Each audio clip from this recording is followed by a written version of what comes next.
আসসালামু আলাইকুম ওয়া রাহমাতুল্লাহি ওয়া বারাকাতুহু। দূরে কাছে দেশে বিদেশে যে যেখানে আছেন সকলকে আমার আন্তরিক ভালোবাসা ও শুভেচ্ছা। আলহামদুলিল্লাহ, আল্লাহর দয়াতে আমি ভালো আছি, ইনশাআল্লাহ আপনারাও ভালো আছেন। আল্লাহ সবাইকে ভালো রাখেন। আজ কেন্দ্র সরকার যেভাবে মুসলমান ও ইসলামের সম্পদ, ওয়াকফ সম্পদকে লুটার যে ষড়যন্ত্র করছে সংশোধনীয় বিলের নামে, তার প্রতিবাদে পুরো দেশ জুড়ে আন্দোলন চলছে। ফুরফুরা শরীফ আহলে সুন্নাত ওয়াল জামাতও আন্দোলন করছে।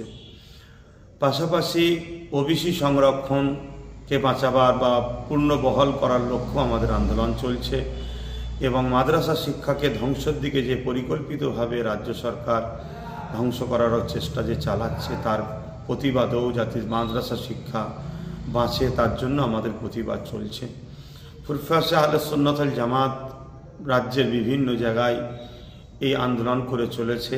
ঠিক তেমনই আগামী 24শে ডিসেম্বর পূর্ব মাদানীপুর কলাঘাট টেকার স্ট্যান্ডে দুপুর 2টো থেকে বিকাল 4টে পর্যন্ত একটা প্রতিবাদ সভা কলাঘাট ফুরফুরা আহলে সুন্নাত ওয়াল জামাত ইউনিটের পক্ষ থেকে ডাক দেওয়া হয়েছে।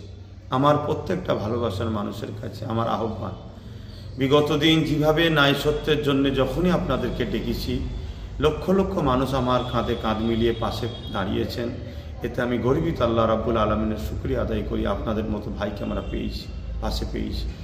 ইনশাল্লাহ আগামী 24শে ডিসেম্বর আপনাদেরকে কাছে পাবো।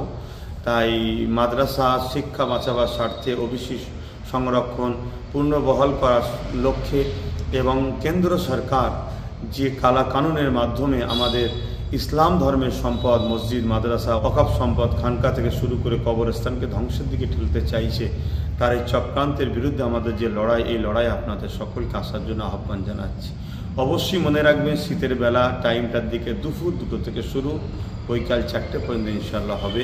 আপনারা সকলে আসবেন এ আশা রাখছি। যেখানেই থাকেন সুস্থ থাকেন, ভালো থাকেন।